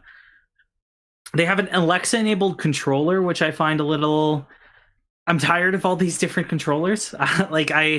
Can we just uniformity pick one? Like, that can just work across everything. And then... the most interesting, and the one I would say Stadia needs to kind of get on board with, is gaming channels. While I initially wasn't for this because it's essentially turning gaming into cable, because you'd pay an extra X dollars a month and you'd get access to an entire publisher's library plus games day and date with release. And I thought that was super interesting. And the first one is apparently going to be Ubisoft, and I am a bit of a Ubisoft simp. But it's still September, TJ. No, listen, okay, September. I've got it. But I'm definitely excited for something like that. But I wish Stadia had that, because I have briefly used Stadia. I know, AJ, we were going to play Ghost Recon on it. But just it's not as you said, not nearly as easy to use. Like, I can't play Stadia on my Chromecast because I don't have a Stadia controller. Like, I can't hook up my Xbox controller to it. I can't use a DualShock, and like you can't rebind the buttons on the controller to make it so you can easily quit the game on a PC. There's just a lot of issues personally with it for me. Earlier, I brought up the subject of like links that allow you to immediately launch into a specific save point in a game, because like I don't have any affinity towards Stadia. I played it one time, and specifically so I could play that one zombie game with you guys that I don't even remember what it is. Oh yeah, now. That was fun. That was a fun time. I had fun doing that. It was okay. My connection. Zombie Army 4. Yeah, the Zombie Army 4. Yeah. Here's the thing. I'm thinking like, what could potentially revitalize Google Stadia? What could, bring it back to life? And, much like experiences such as Fall Guys, I think it's streamers. And what better scenario than a streamer is playing a really, really challenging game on Stadia. They get to a particularly challenging point and they're like, you know what? Screw it. I'm logging off. But before I log off, let me create a quick save point of where I'm currently at in this game, and let me just drop that save point link in the chat right here for y'all to enjoy. All right, toodles. They go offline, and then everybody's like, oh shit, let's go check this link out and see if I can beat it in place of my favorite streamer who could not. Like, that... Unfortunately, if they haven't implemented this feature now, I don't feel like they're ever going to implement a feature like that. But little things like that could potentially like help it along the road to revitalization, if that's even viewed as an option right now as Google IMO. You just sparked an idea in my head. What they theoretically could do with that feature is, let's take Splunky 2, which just recently came out. You start the game, and then you create that link and you put that out to your Twitch chat or whatever, right? So you don't have to do like the one daily run a day. You could say, hey, let's see who can get the farthest in this specific seed. Who can get the farthest on this run? Like, imagine Hades. Here's my build. Here's a link. Click it, and anybody you can just play my build from this point forward, or whatever. You know what I mean? Right. So yeah, that would be that's one option there that you could use. But they never got that tech to work with, right? That's still one of those failed promises. Yeah, it's still, I don't know if it's failed so much as just been forgotten. But no, I'm curious though. Mm-hmm. Apart from you, AJ, for the rest of you, what, like, regardless of what Stadia did, would it make you switch over from a console or a PC? So my biggest thing is just with, like, yes, the technology works. It worked when I did the free trial for it, and I was at like home and had shitty internet. It's great, but the value proposition for Stadia is just not worth it. I'm very console agnostic. Like, I'll play on Switch, PC, Xbox, PlayStation. I don't care about what platform I play these games on. And if Stadia had a good value proposition, I would fully do it, but it just isn't. So no matter what bells and whistles they add of like, oh, I could, like, from a YouTube video just immediately start playing it, like if I buy the game, I can immediately start playing it, or like or load up a save point from a streamer. That's all well and good, but if there isn't a good value proposition with the games or the service, then it's just not worth it. Like, I don't know. So, that's for me. So go ahead. Oh, sorry, go ahead. I just want to say quickly, back when Stadia first launched, I had a friend who plays Destiny 2 way more often, way more frequently than I do. And he was very high on Stadia at the time because a big game like Destiny 2, which takes forever to load on consoles, like, is just zip, completely loads really, really fast on Stadia. And I was thinking, like, you know, if I was really into a game like Avengers, like really, really into a game like Destiny, something like Stadia would be like a pretty decent deal for me, even if it's only for that one game alone. But I don't have a game like that in my life right now. I wanted Stadia to be great. I was really hopeful for it. I'm a big Google guy. And I like the idea of having it not to replace a console, but to have it as a secondary option or something I could take to my in-laws and use without having to cart a giant console with me. Or when I'm in hotels, although the hotel internet sucks, so I don't know how great that would be. When I went to Texas earlier this year, I tried it in crappy hotel internet and also crappy airport internet, and it worked just fine. But as a Pixel and a Google user, I wanted it to be good. And I almost pre-ordered that Founders Edition. I'm glad I didn't. At this point, when the service is dead, because I think it's on their way there, because they don't seem to understand what they're doing wrong or how to resuscitate it. I'd like just to buy a controller dirt cheap to just have as a keepsake or a memory. Yeah, me too. That didn't quite work out.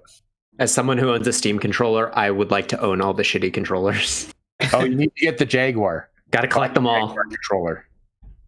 The thing is, the Stadia controller is actually a good controller. It feels good. It's got, The sticks are in the right place, right? Yeah, absolutely. They are absolutely in the right place. So they're not. Okay. They're in the correct place. Yeah. Nathan, you posted a link in our group chat here to a article from The Verge claiming that Stadia actually does work on this new Chromecast. Here's the thing. You have to kind of sideload it on to the Chromecast by plugging it into your computer and stuff. Which, sure, that is a way to make it work. But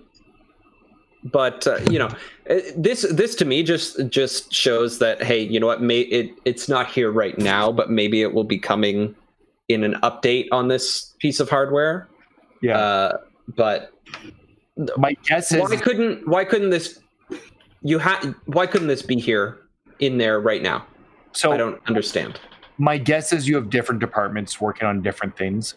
And the department that's in charge of Stadia isn't necessarily the same department in charge of the departments in charge of Stadia isn't necessarily the department in charge of the Chromecast. So something was missed here, as the two departments don't talk. And I see that where I work, like we deal with multiple different things.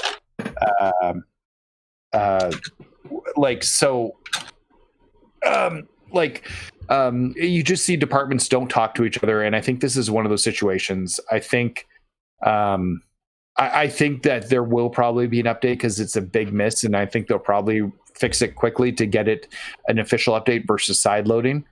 I don't even think the Chromecast is out yet. I think it's been announced. I don't know when the actual release date is, but maybe by the actual release they'll have the app out for it.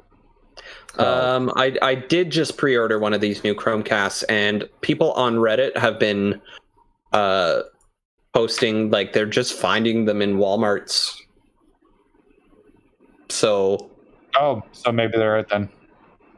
Maybe they're out. Maybe they're, who knows? But yeah, these things have gotten out there in the past week. So we'll see. Now, I think, as you mentioned, like there's kind of they're not communicating enough within Google, because I think that's the one upside Amazon's going to have to this, is that everything Amazon has bought or is going to buy, they convert or build it on AWS, their web platform. And I think that gives them advantage. So like Luna's going to run off of AWS, the controller, or I think Twitch now runs off of AWS, Audible AWS. Like it's all integrated. So it all kind of has to work together.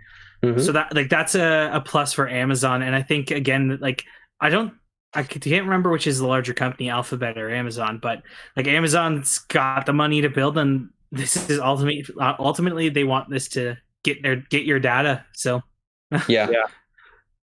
I really wish Google would fix what they need to fix with it. And it's not like they can't be aware of public perception of this and understand what's not working for it. Because I can't imagine. Have they ever announced like the subscriber totals they have for Stadia? I don't think so. I don't think so. We have to assume it's low, correct? That's what I would assume, yeah. So they would know from their internal numbers how low it's doing. The fact that we've still had Stadia Connects and they don't really address this. At the same time, too, they is it Jade Raymond who opened a studio with them? Yeah. And to develop a AAA game, and we've heard nothing of that as well. Which, like, the game's probably not ready, but like, you need to hint at something when you're like, that's your only thing. Yeah. Go ahead. No, you go ahead, TJ. No, I didn't. I'm not ready. Well, I was gonna say, like, this is kind of switching it from video game rehab to video game obituary, but like. What do you, like, if Google Stadia does bite the dust, like, what do you think they'll do with that studio? Like, do you think they're going to sell off the assets to X, Y, or Z, or? I feel like they're just going to close it down. They're just going to kill it. So if enough work is done in the game and it's a good game, I could see it being pushed to consoles. Yeah, they could take the publisher out. Yeah, like there's no point in, like, even if Stadia doesn't work and the game's good, just try and publish it. and see what happens. It depends how far they are into the game and if it's actually making good progress. And that's a big if. Yeah. So, because we've heard nothing about it. I feel bad for Jared Petty. Oh my God. Right. He went to go work as a copy editor. Yeah, he died and went to Google. I'm sure, like, to him, when he got the job offer, it was like, how can you say no to Google? Mm-hmm. And then I'm sure he found more details coming out close to launch. He was like, why did I do this? I just remember when he was on Kind of Funny and like talking around the project stream back then. Yes. It was, he was so hyped for it because, it truly was mind blowing. It did work, and it does work. It's just they promised other features that do not work, and they should have definitely said, "Hey, we're going to throw a controller out there for sale, and you guys are going to beta test for us." And everybody, if they had just called it a beta. From the start, they slowly rolled out. That would have helped. Absolutely. So here's a question, and I don't think in the long run names mean much. We've seen some terrible names for consoles. We are seeing some this generation that are still terrible. Because I think PlayStation 5. Wow, what garbage! How uninspired. But I like, anyways, it's not PlayStation 5. Just to be clear, took offense to that. Clearly, wow. Switch got him right in the heart. But we've seen some, like the Wii. Like the Wii was a terrible name that was maligned and really became like a household name. But like when we heard the name Stadia, I think nobody ever quite got over it. I think Luna's a better name. But do you think the name Stadia kept it from going mainstream? I don't. As well, or do you think that contributed? I don't think. I really don't think that was at all. Even remotely, one of the reasons. If anything, the name Stadia was just sort of like this is what they're calling this thing. It's if anything, it just makes you question, okay, what is it? And that's about it.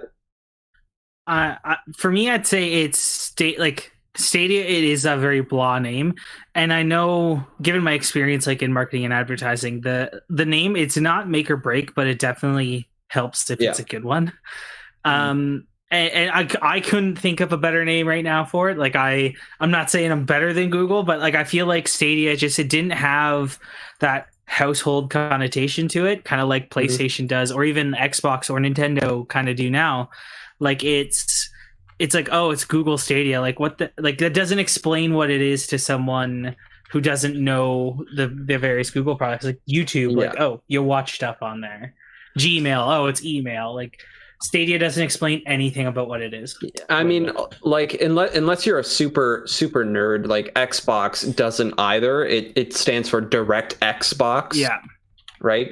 PlayStation. Oh, you play with this. That makes sense.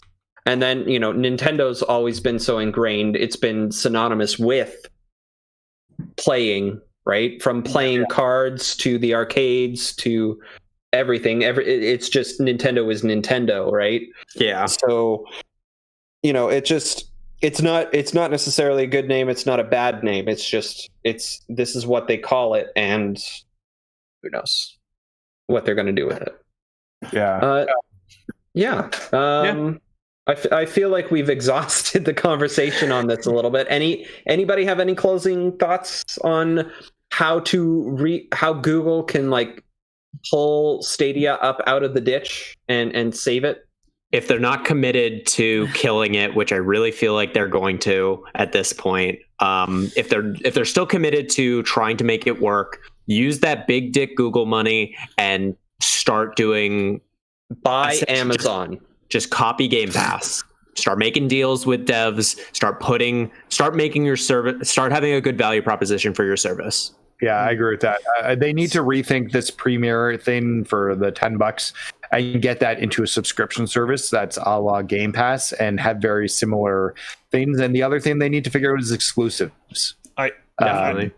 I don't disagree with you guys that they need to like copy Game Pass and really like take notes from all the other gaming subscription services out there right now. But I do think that for Google Stadia to really carve out its niche, it also needs to lean into the original features that were originally kind of promised or speculated about when it was first existed in its sort of rumor phase. But at this point, like, I don't think that Google wants to exist as a niche. It wants to be dominant, and it can't be dominant. And I think that if it can't be dominant, I don't think they see any point in continuing to support it. So yeah. Oh, sorry, go ahead. No, I was just going to say, like, just one takeaway that I saw from their Google event today was the price of the new phone. The Pixel 4, in my opinion, was not a very good phone. Nathan, I know you have it as well as I do. Yep. I'm on my 4th Pixel 4. Really? Yes. The thing breaks in my pocket at work. Just the little bit of light bending I have to do twice now. What happens is the phone just stresses on it. The phone bends a little bit in my pocket and it just cuts the power, shuts it off in my pocket. So I can't even keep it in my pocket anymore. If I can keep it in my pocket as long as I'm not going to like sit down or bend. Their idea of premium products have not necessarily been up to par, especially for the price they were trying to compete with Apple at that point. The Pixel 5 that they just announced is a lot more reasonable in terms of price on the store. I forget the exact number, but it's less than $1,000, which is nice. So, hopefully, like, in the last year, like, they take lessons like that and apply. Like, they're not going to compete with Apple in terms of premium, so they have to do kind of what Xbox did and try to come in underneath what the competition is going to do for their premium product. So we'll see what happens with that. TJ, go ahead. My last thing, and I think the biggest hurdle with Stadia is just kind of trying to get people's minds around streaming. Like, even as a hardcore gamer, like it's still hard for me to pick up any of these streaming platforms, xCloud included, just because for the past like 24 plus years of my life, I have always played games. There is a box that the game is running on in front of me. There is a PlayStation 4 here, an Xbox One, a PC, a Nintendo 64. Like, they trying to just wrap my mind around, like, I am playing this game and somewhere in the world there's a box running it. It's not in my house. It's just weird to me. It's hard to kind of bridge that gap. And while I know it's not the same for everyone, like, the average consumer, which, while hardcore gamers are like people who all of these companies trying to fight for, but it's also the consumers. Like, it's the average consumers who buy the PlayStation so they can play just a handful of games a year, if that. It's the average consumers who buy it for their family. So, like, trying to help the average consumer understand Stadia will help them go a long way, even if it's something they bundle in with, like, YouTube Premium or YouTube Red, whatever it's called. Just trying to get more of your average folk on it. I do love YouTube Premium, by the way. That's a fantastic thing. All right. I think if Google listens, they might be able to limp their way out of the ditch and continue forward. But if they don't, it's Google Plus for that, I guess. You listening, Phil Harris? You listening? Phil Harrison? Yeah. Phil Harrison. Sorry, not Phil Harris. Yeah. Phil Harrison was at Sony for the PS3. He was at Microsoft for the Xbox One, and then now Google Stadia. So maybe it's his fault. Anyway, it's time to close out the episode. We're running real long here. We had a very good conversation, I think, throughout the entire episode with all the news and whatnot. We filled it well without Mitch taking up all that oxygen, which was wonderful. TJ, thank you for joining us. I know it was kind of last minute. I didn't mean to spring it on you like that, but I'm glad you could make it. Yeah, no, I say thanks for having it. It's nice kind of going from the chat to here. And next time Mitch disappears, I'll happily be better Mitch. Absolutely. Where can people find you? I am everywhere at Pvtt Jebus. That's Pvtt Jebus. Awesome. Alex Ballant, where can people find you?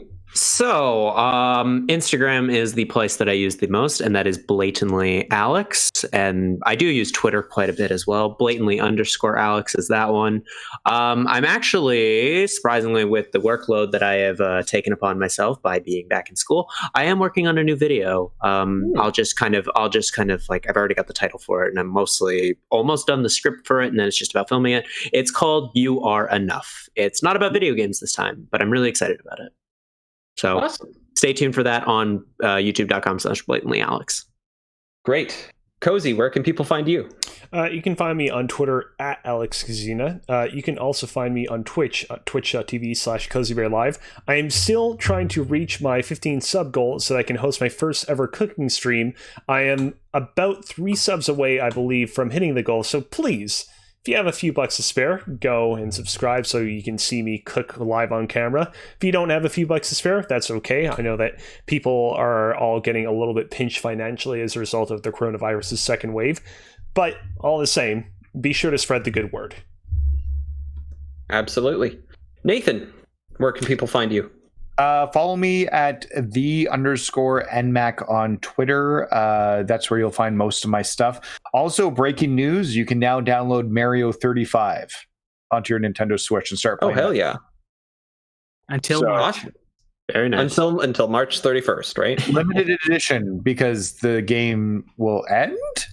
You can't play it afterwards for reasons. Great. Interesting. Oh, wonderful. Nintendo.